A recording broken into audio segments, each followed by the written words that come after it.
नमस्कार, आज आपण बनवत आहोत हिवाळा स्पेशल सुगंधी आणि भरपूर अशा औषधी गुणधर्मांनी युक्त चहाचा मसाला। हा मसाला आपण किचनमध्ये रेग्युलर जे मसाल्याचे पदार्थ वापरतो त्यापासूनच बनवलेला आहे, पण या पदार्थांचं योग्य प्रमाण काय आणि याची पद्धत कशी हे सर्व या व्हिडिओमध्ये डिटेल दिलेलं आहे। सोबतच या मसाल्यापासून चहा कसा बनवायचा, चहामध्ये कोणत्या वेळेस चहाचा मसाला घालायचा म्हणजे चहा छान सुगंधी होईल, ही सर्व माहिती या व्हिडिओमध्ये डिटेल दिलेली आहे, त्यामुळे व्हिडिओ पूर्ण बघा। तर चला वेळ न घालवता हा चहा आणि चहाचा मसाला कसा बनवायचा ते बघूया। पण तत्पूर्वी तुम्हाला एक विनंती, जर तुम्हाला माझ्या रेसिपीज आवडत असतील तर चॅनलला लाईक, शेअर आणि सबस्क्राइब नक्की करा। तर सुगंधी औषधी गुणधर्मांनी युक्त आणि अमृततुल्य असा चहाचा मसाला बनवण्यासाठी आपण इथे घेतलेली आहे सुंठ पावडर। तर वाढलेले जे अद्रक असतं त्याला सुंठ म्हणतात आणि ती या प्रकारे जाडसर कुटून आपल्याला साधारण 4 चमचे घ्यायचे, 4 मोठे चमचे, आणि ग्रामच्या प्रमाणात सांगायचं झालं तर 20 ग्रॅम घ्यायची आहे। सोबतच आपण इथे घेतो आहे शोप। शोपची चवसुद्धा चहामध्ये खूप छान लागते आणि ती औषधी गुणधर्मांनी युक्त असते। जर आपल्याला आवडत नसेल तर तुम्ही इथे स्किप करू शकता, परंतु इथे मी शोप घेतलेली आहे आणि ती आहे 2 मोठे चमचे म्हणजे साधारण 10 ग्रॅम। सोबतच आपण इथे घेतलेले आहे हिरवे वेलदोडे, हे इथे मी 3 मोठे चमचे घेतले म्हणजे 20 ग्रॅम इथे वेलदोडे आहेत। त्यानंतर इथे आपण मिरी घेतलेली आहेत, तर इथे साधारण 1 चमचा मिरी म्हणजे 10 ग्रॅमच्या प्रमाणात आहेत। सोबतच लवंग घेतलेली आहे, लवंगसुद्धा 1 मोठा चमचा म्हणजे 5 ग्रॅम लवंग आहेत। आणि इथे आपण घेतलेली आहे दालचिनी। दालचिनीला मिठी लकडीसुद्धा म्हणतात।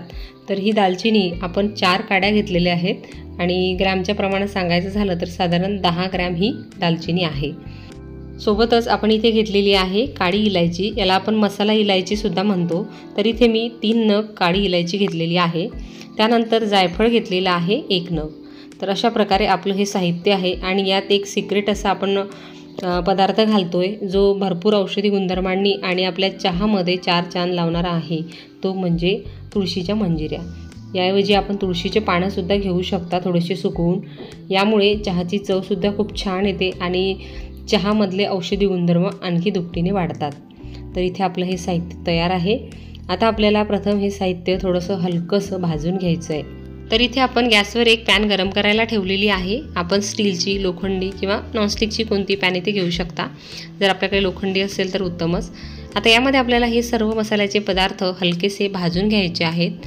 आता थोडं आपण या मसाल्याच्या पदार्थांच्या गुणधर्मांविषयी, औषधी गुणधर्मांविषयी माहिती घेऊया।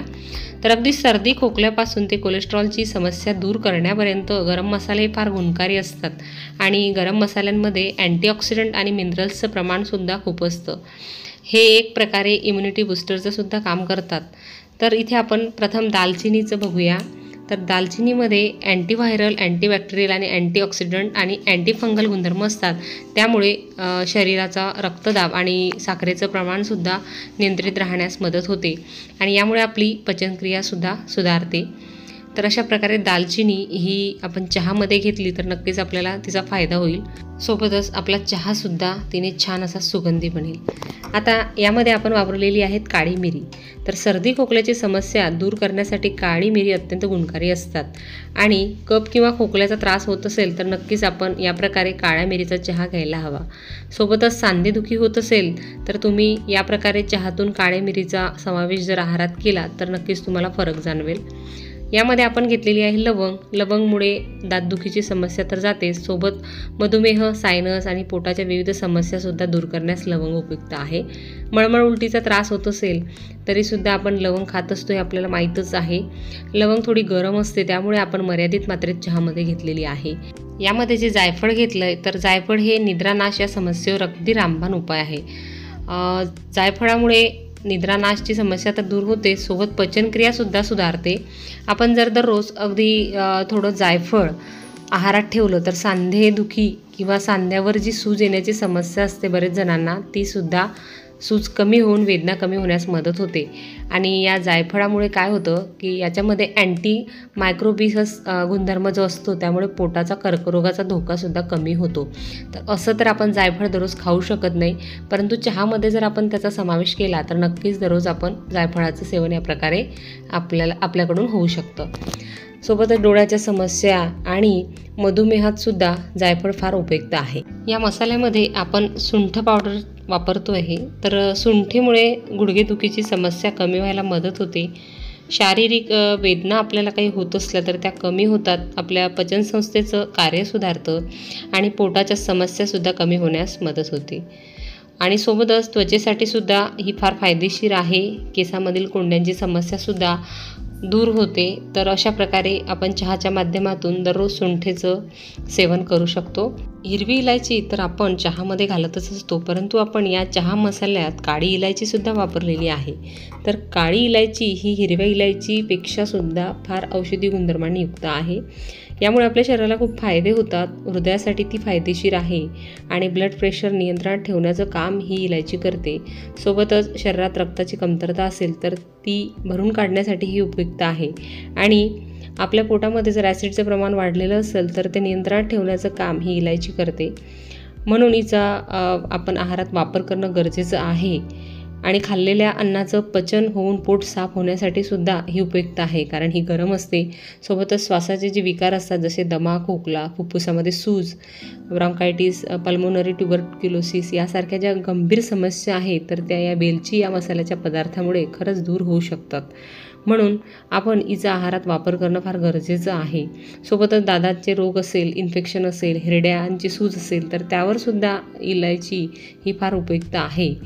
तर किडनीसाठी सुद्धा ही मोठी इलायची फार अशी उपयुक्त आहे।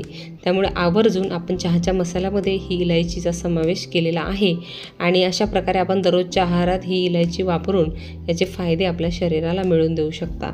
आणि यामध्ये आपण घातलेली आहे शोप, याला बरेच जण बडीशेपसुद्धा म्हणतात।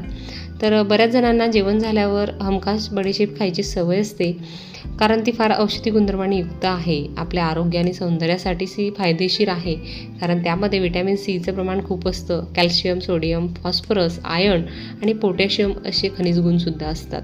बडीशेपमुळे एक नाही तर अनेक समस्या आपल्या दूर होऊ शकतात, म्हणून चहामध्ये आपण आवर्जून ही शोप घेतलेली आहे। तर हा सर्व मसाला आपण साधारण 3 ते 4 मिनिटांपर्यंत अगदी लो गॅसवर म्हणजे कमी गॅसवर भाजून घेतलेला आहे। आता हे सर्व पदार्थ मसाल्याचे आपल्याला थंड व्हायला ठेवायचे आहेत।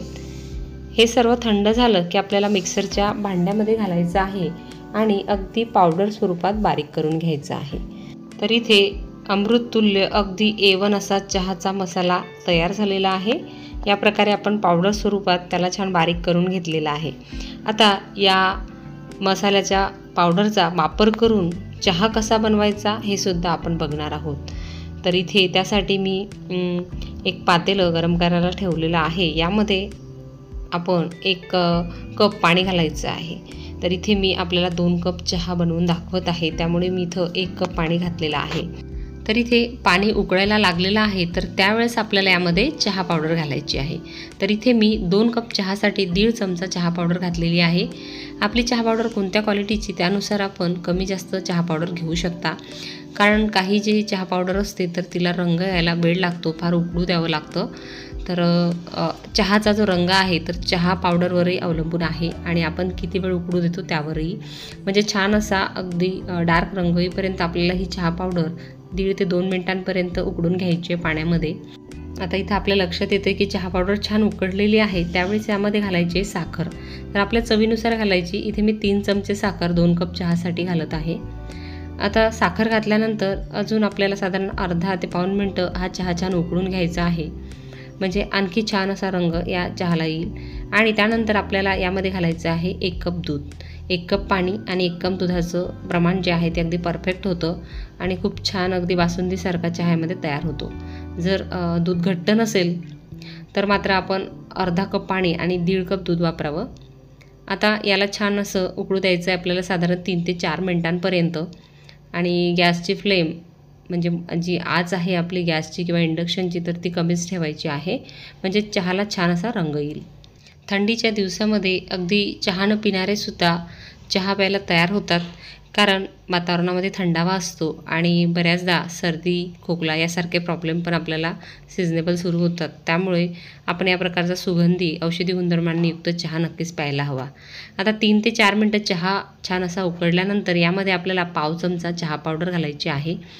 तर 2 कप चहासाठी अगदी पाव चमचा, ज्या चमच्याने आपण साखर आणि चहा पावडर वापरली त्यानेच आपण इथे पाव चमचा पावडर घातलेली आहे. आणि एक छानशी उकळी आपल्याला फक्त काढून घ्यायची आहे. जास्त उकळी काढायची नाही चहा मसाला घातल्यानंतर, नाहीतर मग त्याचा जो सुगंध आहे तो नष्ट होतो आणि चहाची चवसुद्धा जास्त तेज होते. तर इथे तयार आहे आपला सुगंधी औषधी गुणधर्मांनी युक्त असा A1 अगदी अमृततुल्य असा चहा. हा चहा मसाला बनवल्यानंतर आणि या प्रकारचा चहा पिल्यानंतर आपल्याला बाहेरच्या कोणत्याही अमृततुल्य चहाची आठवण येणार नाही. म्हणजे अगदी घरच्या घरीच आपण असा हा अमृततुल्य चहा बनवू शकता. चला तर आता आपण हा चहा कपात ओतून घेऊया. हा चहा आपण ज्यांनाही देणार ते नक्कीच या चहाची चव विसरणार नाही आणि परत परत या चहाची मागणी तुम्हाला नक्कीच करतील. पण त्यासाठी तुम्हाला ही रेसिपी ट्राय करणं गरजेचं आहे आणि या प्रमाणातच मसाल्याचं प्रमाण घेणं गरजेचं आहे. कोणताही मसाल्याचा पदार्थ आपण जर व्यवस्थित प्रमाणात वापरला तर तो आपल्यासाठी नक्कीच औषधी आहे आणि दिवसातून आपण 2 वेळेस या मसाल्याचा चहा घेऊ शकता. त्यापेक्षा जास्त वेळेससुद्धा आपण हा मसाला चहा घेऊ नका, ही काळजी पण आपल्याला घ्यायची आहे. एकदा हा चहा मसाला आपण बनवून साधारण 2 महिन्यापर्यंत साठवून ठेवू शकता आणि 2 महिन्यापर्यंत या प्रकारे अशा या सुगंधी चहाचा आस्वाद घेऊ शकता. तर इथे तयार आहे आपला अगदी सुगंधी आणि अमृततुल्य असा चहा. हा आपण बिस्किटांसोबतसुद्धा घेऊ शकता किंवा नुसताच प्यायलासुद्धा खूप छान आहे. तर आजची ही चहाचा मसाला आणि चहा बनवायची रेसिपी नक्कीच तुम्हाला आवडली असेल तर नक्की करून बघा आणि आपले छान छान असे अभिप्रायसुद्धा मला कमेंटमध्ये नक्की कळवा.